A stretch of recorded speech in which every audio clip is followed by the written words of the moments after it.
So anybody who's new to my channel from Manchester, I'm a Sheffield vlogger and I've been vlogging the reset of Sheffield since July 2019, and what I thought I'd do is come across to Manchester and show people what's going on in Manchester. It's pretty much a warning for the Deansgate area, which I'm going to show people in a moment, but I thought I'd just show you this lovely church building. I think we're on the edge of the ring road here in Manchester, and you've not got a clean air zone charge to contend with if you're a commercial vehicle like Sheffield. Now, if you could actually like my video, follow my channel, and also click notifications to get any new videos, and I'll walk around the corner and show you the Deansgate area. So first impressions of Manchester to Sheffield. I've been here for the football and I've worked across here back in the 90s. It's got some beautiful old buildings, far more than Sheffield. I think we must have been bombed more heavily in the war, but you can start to see these new high-rise buildings in the Deansgate area. Now Sheffield's about to get two new tall buildings, King's Tower and Code Sheffield, which are going to be over 30 stories. They'll be our tallest buildings. But some of your buildings here in Manchester are absolutely dwarfing us, and it's really what I've come to warn the folk of Sheffield. What's the future for Sheffield? Now we've got Kate Josephs, now the Chief Executive of Sheffield City Council. She's come forward to drive the reset of Sheffield even more. She was the Taskmaster General in London who locked the country down for COVID, but she was the same lady who was actually, or went to at least one party when she left the job, while people weren't allowed to see their relatives in hospital. I thought one of these towers was about 80 stories, but I'm not sure. But I don't know enough about Manchester, and people can fill me in on it.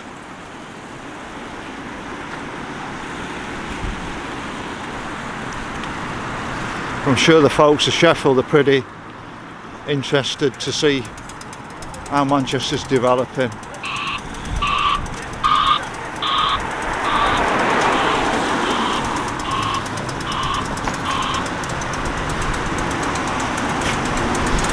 I pretty much walked from one end of the ring road to the other, which hadn't taken me long. So I don't think Manchester City is actually bigger than Sheffield, but you've got some absolutely gorgeous old buildings. But at the moment I just really want to focus on this. Now, I worked in London City back in the early 1990s as Big Bang was happening. London had some beautiful buildings back then around the City of London, the Bank area. And now they've got ginormous skyscrapers, far in excess of anything here, but these are quite huge when you stood on the ground.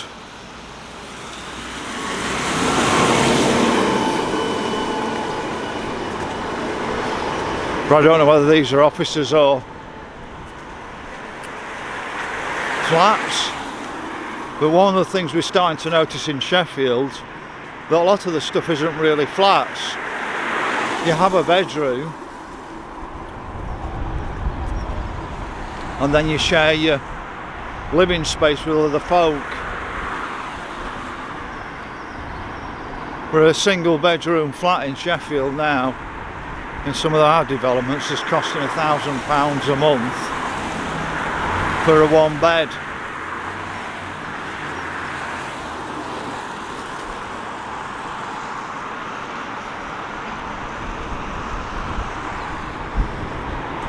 There's not much of old Manchester left round here.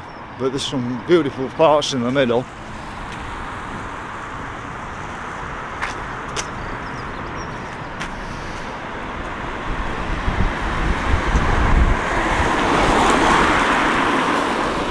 But this is a difference in Manchester. Cars are a lot more accessible in your city at the moment.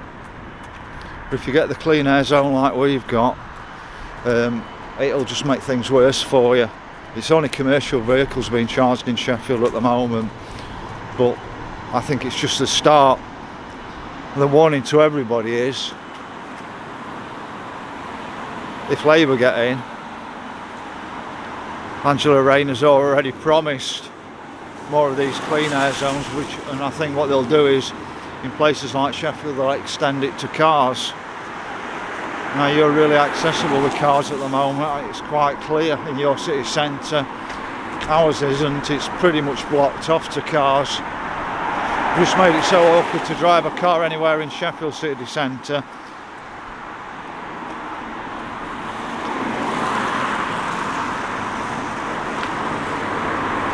There's some more high-rises around the corner. I think I've got most of the high-rises in the Deansgate area when I get round the corner.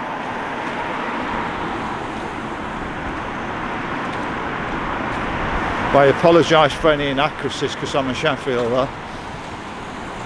I come from the home of football, even though you've got the museum in Manchester. Football originated in Sheffield.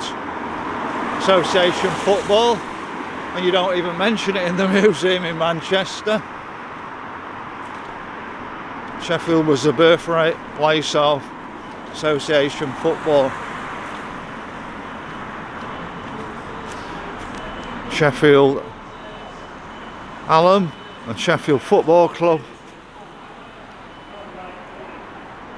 the oldest football clubs in the world. We also had lots of other football clubs as well at that time, or shortly after that time period.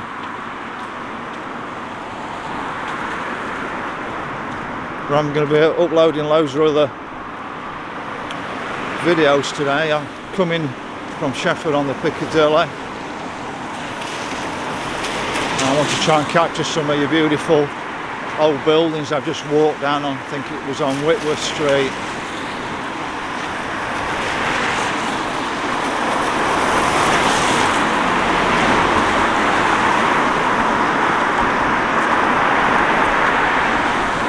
Now, we've got a canal in Sheffield, but looking at your canal, I've got to admit, it looks much better than the one in Sheffield. Ours just comes down into the city centre, and there's a canal basin, but you never see any boats moving on it. I've already seen a boat moving on this one. But one of the other things I've noticed is we've only got one train station left. We had two train stations in Sheffield. Victoria Station to Manchester got closed in the 1970s. So we've only got the Midland Line station left, whereas I've seen so many stations in Manchester.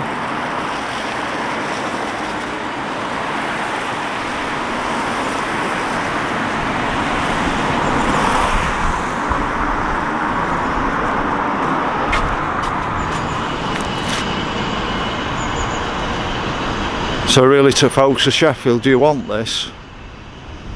If you're watching.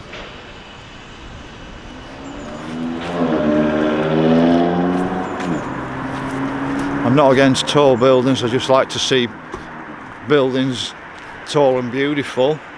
Also public accessible, not just people who live there.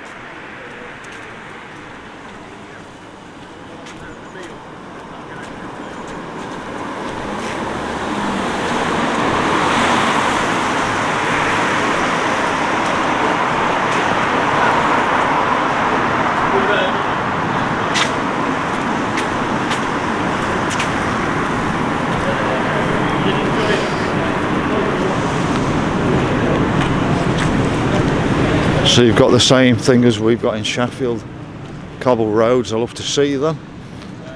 Not great for driving on though, I know that.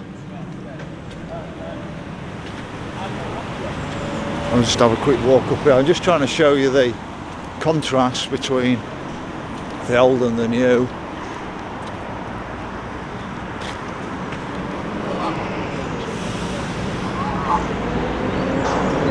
But I think there's more than one canal running through Manchester. We built our city on steel. You built yours on the cotton industry, I understand.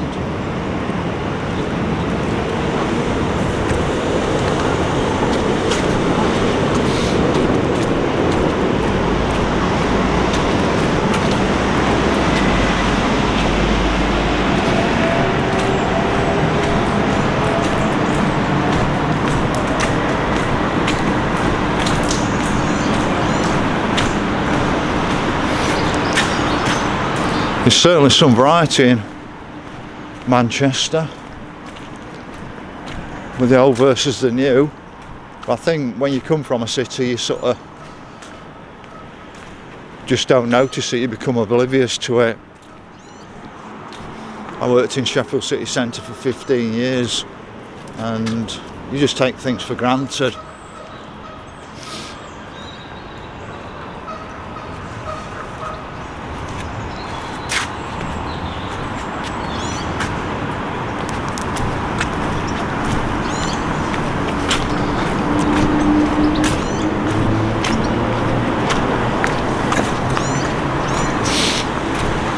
So like I said, you've got much more of a canal net than Sheffield, because I've just seen one behind me, now another canal just here. So it must have been for transportation of your goods. Our canal's pretty boring. Boring South Yorkshire Navigational Canal. Just come straight into Sheffield, the bottom of our parkway. And that's it, whereas yours is running pretty much through the centre of Manchester.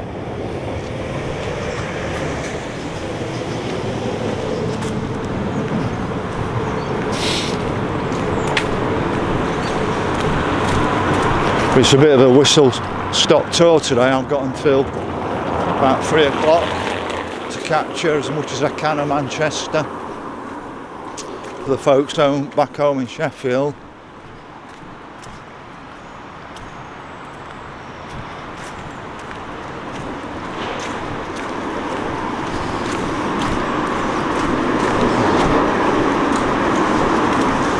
The society's been reset,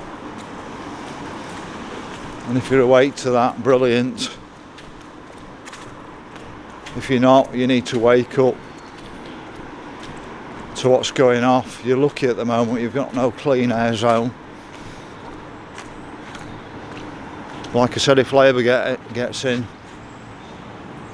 I expect it. I think I've captured most of the taller buildings, so I'll just have another skirt around and look, show you some of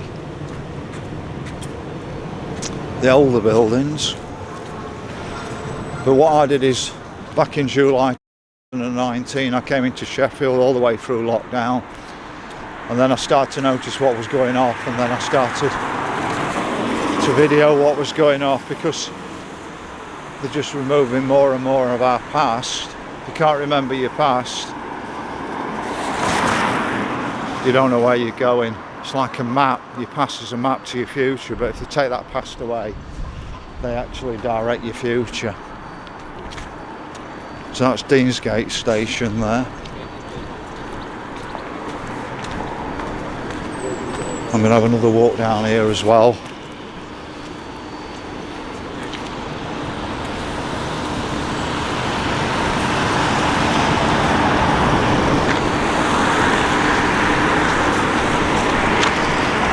Well, this is for the folks back home in Sheffield, and if you're from Manchester, you're welcome.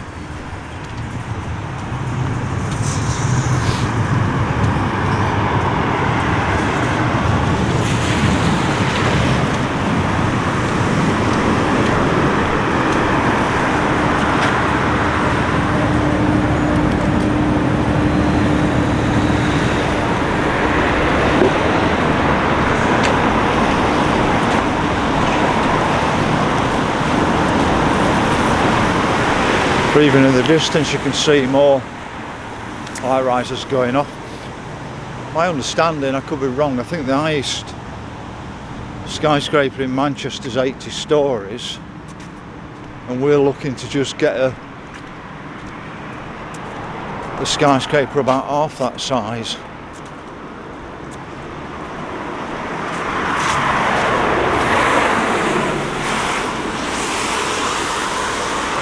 But what we've noticed back in Sheffield is that basically they're turning our city centre purely into a university.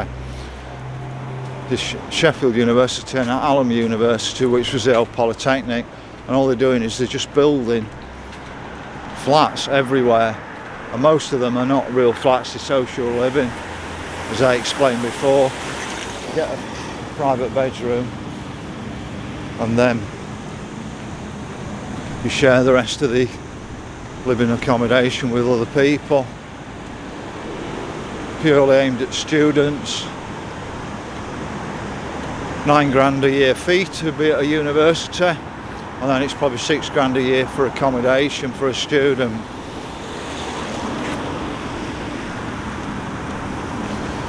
That's a massive revenue earner. So in Sheffield we've gone from 70,000 steel jobs to 70,000 students not producing anything other than be laden with debt. Just give you one last glimpse up there. But I think these are the tallest buildings in Manchester at the moment. It doesn't exactly look 80 stories to me.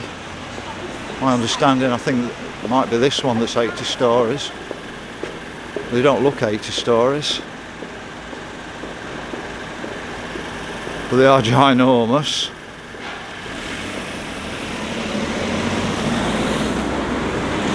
So I'm just have to clip the end off of the video because I just forgot these buildings here. I was coming back on myself, and there's some more large buildings up here as well.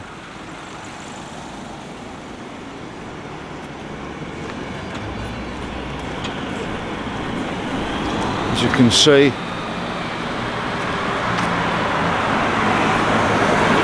the Deansgate area definitely seems to be the highest area of Manchester. Lovely old pub there, the Deansgate.